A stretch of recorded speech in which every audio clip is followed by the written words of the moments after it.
I want you to do something with me for a second. Go to your kitchen, get a glass of water, and stir 10 teaspoons of sugar into it. 10. Count them. Now drink it. You cannot. Your body will not let you. It is sickening, thick, cloying. And about 3 swallows in, something in you slams on the brakes and says, no. That is not weakness. That is a reflex your body built over millions of years to stop you from doing exactly that. Now here is the part that should make you angry. That is what is in 1 ordinary can of soda, around 10 teaspoons of sugar in 12 ounces, more than the entire daily sugar limit that heart doctors recommend for an adult, in 1 can sitting in your refrigerator door right now. And you can drink it in 4 minutes on a warm afternoon and reach for another one. So why can you drink that when you cannot drink the glass of sugar water? Because of an ingredient almost nobody thinks about. It is called phosphoric acid, and it is in there for exactly one reason. It cuts the sweetness. It makes the sugar go down. That sharp bite in a cola, that little edge that makes it feel refreshing instead of sickening. That is an acid, and its job is to disable the alarm your body is trying to sound. You are not tasting what you are drinking. You never have been.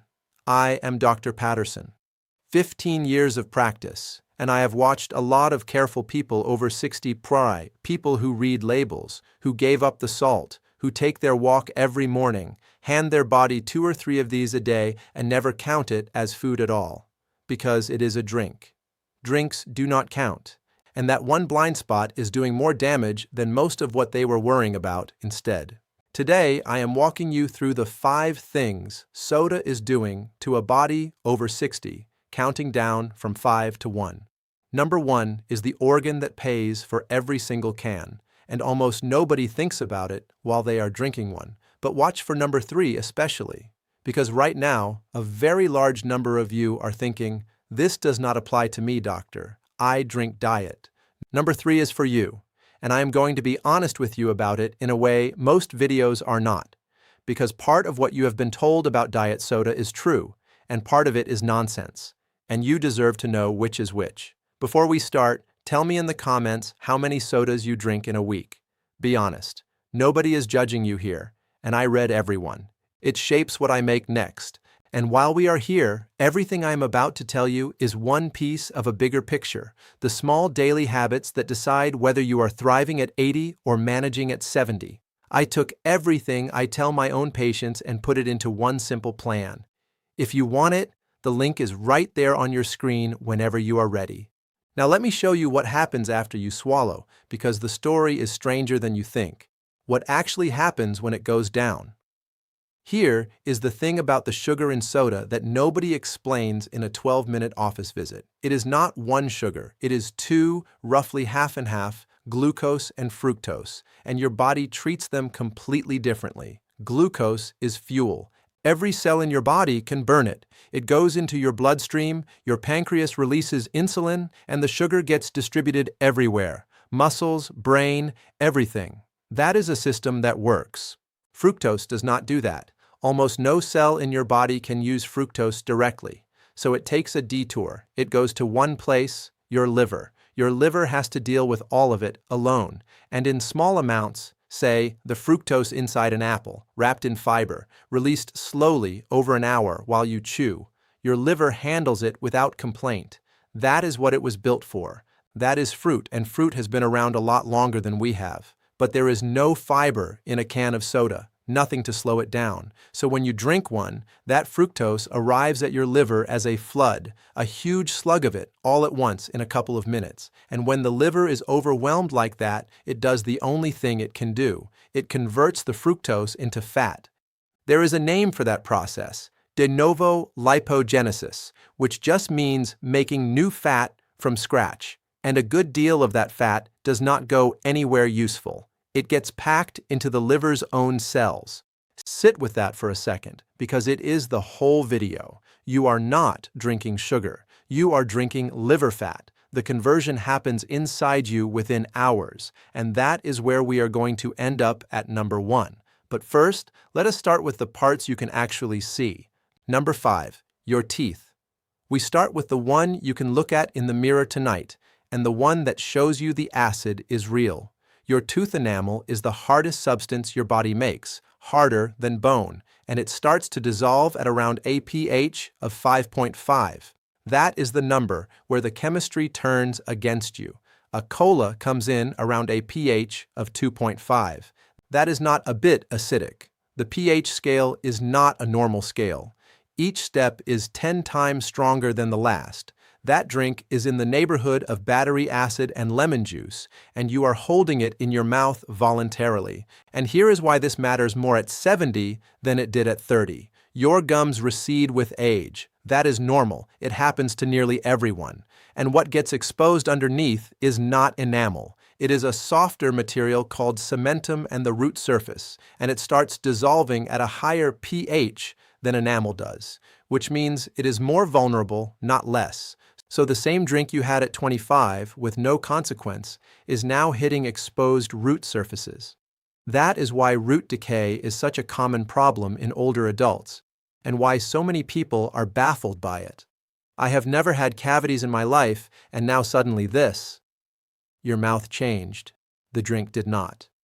And most people over 60 are producing less saliva than they used to, often because of medications. Blood pressure pills, antidepressants, allergy pills, and dozens of others cause dry mouth. Saliva is your mouth's own defense system. It washes acid away and rebuilds minerals. Less saliva means the acid sits there longer, doing more. If you take nothing else from number 5, do not brush your teeth right after a soda. That sounds backwards, I know, but the enamel is temporarily softened by the acid, and scrubbing it in that state does more harm than good. Rinse your mouth with plain water, wait about half an hour, then brush. And remember the pH, because we are coming back to it in about 2 minutes when we talk about diet. Number 4, your uric acid. Number 4 is one almost nobody connects, and it is a direct line from a can to real pain. Remember that fructose going to your liver? Processing it produces a waste product called uric acid. That is not a theory, that is a metabolic step, and it happens every time. Uric acid is the thing that forms the crystals behind gout.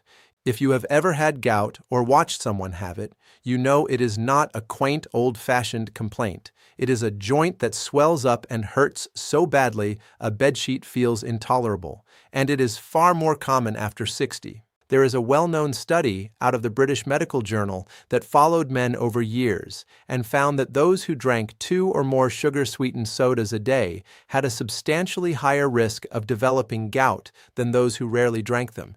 And they found the same pattern with fruit juice, which surprised people because the fructose does not care whether it came from a can or a carton of orange juice. Your liver cannot read the label. And uric acid does more than gout. It is a leading driver of kidney stones, which is a pain that people describe as worse than childbirth, and which I would not wish on anyone watching. And high uric acid on its own has been associated with faster kidney decline, which brings us straight to number 2 in a few minutes. So if you have gout, or you have had a kidney stone, and you are drinking soda every day, those 2 facts are connected, and probably nobody has ever put them next to each other for you. Number 3. But I drink diet. Here's the one I told you to watch for. And I want to do something in this section that most videos on this topic will not do, which is tell you the truth in both directions. Because there are 2 kinds of dishonesty here. One says diet soda is perfectly fine, drink all you want. The other says diet soda is secretly worse than regular, which is the kind of thing that gets shared a lot and is not supported by the evidence. Both of them are selling you something. Here is where I actually land. First, the good news, and it is real. If you switch from regular soda to diet, you have removed the sugar, which means you have removed the fructose, which means you have removed the flood hitting your liver, and the insulin spike, and the uric acid production. Those are the biggest problems in this entire video, and switching to diet genuinely removes them. If you have diabetes or a fatty liver and you swapped regular for diet, that was a real improvement, and I am not going to take it away from you. Anyone who tells you otherwise is not reading the research. Now the honest part. You have heard about the studies linking diet soda to stroke and dementia. There is a well-known one from the Framingham cohort that found exactly that association. And the headlines were enormous. Here is what those headlines left out. That research is observational. It watched what people did and tracked what happened. And it has a trap sitting right in the middle of it. And the trap is this: who drinks diet soda? Overwhelmingly, people who are already worried about their weight, their blood sugar, or their heart. People who have often already been diagnosed with something. People whose doctor told them to switch. So of course the diet soda drinkers have more strokes. Many of them were already sick when they switched. Researchers call it reverse causation, and it is a real problem in that particular finding. The authors themselves said so. So when someone tells you diet soda causes dementia, the honest answer is that study cannot tell us that, and it never claimed to. But, and here is where diet does not get off the hook, go back to the pH. Diet cola is still acidic. The phosphoric acid is still in there. Take the sugar out, and you have not touched the acid at all. So everything in number 5, your teeth, still applies to you completely. And everything in number 2, which is next, and it is about your bones, applies to you too, because that turns out not to be about the sugar either. So the honest verdict, diet is genuinely better than regular. It is not a health drink. It is a less bad one. And the parts of this video that are about acid still have your name on them. And if I can say one more thing to the person who is drinking 4 diet colas a day and feeling fine about it, the real cost may be what is not in your hand. Every can is a glass of water you did not drink, or a glass of milk, or nothing at all. We are going to talk about that in about 90 seconds, because it turns out to matter more than anything in the can. Quick pause, because this is the natural spot.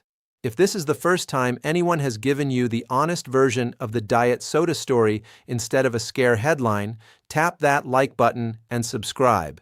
It genuinely helps this reach more people over 60. And tell me, regular or diet? I am curious how this audience splits. Now, back to the countdown. Number 2, your bones. Number 2 is the one that made me change how I talk about this, and it is the one that matters most for the people watching this video because of where it ends. There is a study out of the Framingham osteoporosis study, one of the longest-running, most respected research projects in American medicine. Researchers looked at cola consumption and bone mineral density in older adults, and they found that women who drank cola regularly had lower bone mineral density at the hip than women who did not. And here is the detail that matters. It was cola specifically, not other carbonated drinks, cola, which points the finger away from the bubbles and towards something in that particular formula. And the leading suspect is the phosphoric acid, the same ingredient from the cold open, the same one that lets the sugar go down. And it showed up with diet cola too. So this one is not about sugar. This one belongs to everybody. Now let me be careful and honest, because I promised you that. This is observational, like most nutrition research. And there is a second explanation running right alongside the acid, and it is probably the bigger one: displacement. Every cola is a glass of milk you did not drink. If you are drinking 3 colas a day, you are almost certainly not drinking much of anything else. And the calcium, the vitamin D, the protein that was supposed to be in that glass simply never arrived for years. Honestly, it is probably both, the acid and the absence. And it does not much matter which, because the fix is the same. But let me tell you why this is number 2 and not number 5. And I want you to really hear this. Thin bones after 60 are not an abstraction. They are the difference between a stumble and a broken hip. And a broken hip is not a broken bone at your age. Somewhere between 1 in 5 and 1 in 3 older adults who fractures a hip does not survive the year, and a great many of those who do never go home again. That is the arithmetic. That is what a lifetime of a daily cola may be quietly buying you. Bones are not decoration. They are the reason you are still living in your own house. Number 1, your liver. And here is number 1, the organ that pays for every can and the one nobody is thinking about while they drink one. We covered the mechanism at the start, so now let me tell you what it actually builds. Every soda sends that fructose flood to your liver, and your liver turns it into fat and packs it into its own cells. Do that once, and nothing happens. Do it every day for 15 years, and you get a condition called fatty liver. Fat sitting inside an organ where fat does not belong. And nearly 1 in 3 adults is walking around with it right now. And here is why it is number 1. Your liver does not have pain nerves inside it to warn you. It does not hurt. There is no symptom. You feel completely fine while it is happening. And the only reason anyone ever finds out is a routine blood test that somebody happened to run years into it. And once that fat is packed in, it does not sit quietly. It inflames. And inflammation over years lays down scar tissue, and scar tissue does not come back. That road has stages: fat, then inflammation, then scarring, then cirrhosis, and the early part of it is completely reversible, and the late part of it is not. The window is real, and it is quiet, and most people are sitting in it right now without knowing. And the fatty liver is not the end of the story. It is the beginning of it. A liver packed with fat stops responding to insulin properly, which drives up your blood sugar, which drives type 2 diabetes, which drives your kidney disease, your heart disease, your eyes, your nerves, your circulation. The daily soda is not one problem, it is the first domino, and everything else in this video is downstream of it. That is why it is number 1, not because it is dramatic, because it is silent, and it is upstream of nearly everything else you are afraid of. Ellen. Let me tell you about someone I will call Ellen. She is a blend of several patients I have cared for over the years, so nobody's privacy is on the line. But I have watched this exact conversation more than once, and it always goes the same way. Ellen was 71, widowed, sharp, meticulous, the kind of patient who brings a written list. She came in after a bone density scan came back showing osteoporosis, and she was genuinely bewildered. She had done everything. She had cut her salt, she walked every morning, she took her calcium supplement religiously every single day for 11 years. And somewhere in the conversation, almost as a joke, she mentioned that her one vice was her Diet Coke. 3 a day, had been for 30 years. She had switched from regular back in the 90s because she was being sensible about her weight, and she had been quietly proud of it ever since. 0 calories, 0 sugar. In her mind, it was water with flavor. It had never once occurred to her to mention it because it was not food. Nobody had ever asked her. We worked it out on paper together. 3 colas a day, that was, at minimum, 3 glasses of milk or water she was not drinking, every day, for 3 decades, plus whatever the acid was doing on top of that. And meanwhile, she was swallowing a calcium pill every morning and wondering why her bones were thinning anyway, because nobody had ever told her that you cannot supplement your way out of a habit. Now, I am going to be honest with you about the result, because I always am. Ellen did not rebuild her skeleton. That is not how bones work, and I would never promise you that. Osteoporosis at 71 needed a real conversation with her doctor about real treatment, and she had it, and she should have. But she went down to 1 cola on Sundays and put water and milk in the other 2 slots and kept walking and added the resistance work I have shown you before because bone responds to load. 2 years on, her next scan had held steady instead of dropping again. What I want you to take from Ellen is not that soda gave her osteoporosis. I cannot tell you that, and I will not. What I want you to take is that she was doing 11 things right and 1 thing wrong for 30 years, and the 1 thing wrong never got counted because it came in a can, and she had been told it was the healthy version, and nobody ever thought to ask, the honest caution. Before I let you go, the part I would say in my own office. Do not quit cold turkey if you drink a lot of caffeinated soda. Caffeine withdrawal is real, and it will give you a headache for 3 days that makes you think you are ill. Taper it. Cut from 4 to 2 for a week, then 2 to 1. It is much easier than people expect once the first week is behind you. If you have diabetes and you switch to diet, stay there. Nothing in this video is a reason to go back to regular soda. Please hear that clearly. Diet is genuinely the better of the 2 for your blood sugar and your liver, and I am not going to let a video about acid push you into something worse. If you have kidney disease, the phosphorus is a real conversation.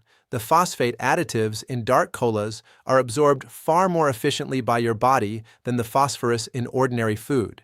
And if your kidneys are struggling to clear it, that matters more than it does for anyone else. That is a specific conversation with your kidney doctor, and it is worth having this week. And do not turn this into a religion. A soda at your granddaughter's birthday party is not the thing that hurts you. The daily one is, the one that is not a treat anymore because it has become furniture. That is the one this video is about, and the difference between those two things is everything, and nothing here is a reason to change a prescription. If something in this video makes you wonder about your medication or your bones or your liver numbers, that is a good instinct and a conversation for your doctor, not a decision for a Tuesday morning. Recap. So there they are, 5 things that can go in the same can. Number 5, your teeth. A pH near battery acid, hitting gums that have receded and a mouth that makes less saliva than it used to. Number 4, your uric acid, the fructose your liver turns into the crystals behind gout and stones. Number 3, diet. Genuinely better than regular, genuinely not a health drink, and the acid still has your name on it. Number 2, your bones. Cola, including diet, associated with lower bone density, whether it is the acid or the milk you never drank, and thin bones are the difference between a stumble and a hip. And number 1, your liver, the silent organ, turning every can into fat and storing it inside itself, upstream of nearly everything else you are afraid of. Now here is what I actually want from you, and it is not a vow. Do not promise me you will never drink one again. People who make that promise last 9 days. Do this instead. Count them. Just for 1 week, write down every soda you drink, regular or diet, it does not matter. That is it. Because I will tell you what happens when people do that. Almost nobody knows their real number. They think it is 1 a day, and it is 3. The counting is the whole intervention. You cannot change a habit you have never actually looked at, and this is the one habit that has spent 30 years not counting as food. And when you are ready, the swap is not water with a sad face. It is sparkling water with real lemon or lime squeezed in, bubbles, bite, no phosphoric acid, no sugar. It works far better than anyone expects, because it turns out most people were not addicted to the sugar. They were attached to the cold and the fizz. Now, you have got the can out of your hand. But there is a bottle in your refrigerator right now that a lot of people over 60 reach for every single morning, believing it is the healthy choice. And it is doing much of what we just described because your liver genuinely cannot tell the difference. It is not soda, it is sitting right next to the milk. In my next video, I will go through the morning drinks that quietly raise your blood sugar, and the 2 that actually bring it down. If you drink anything at breakfast besides water, that one is for you. I will put it right here on the screen. I am Dr. Patterson. Count them this week. That is all I am asking. I will see you there.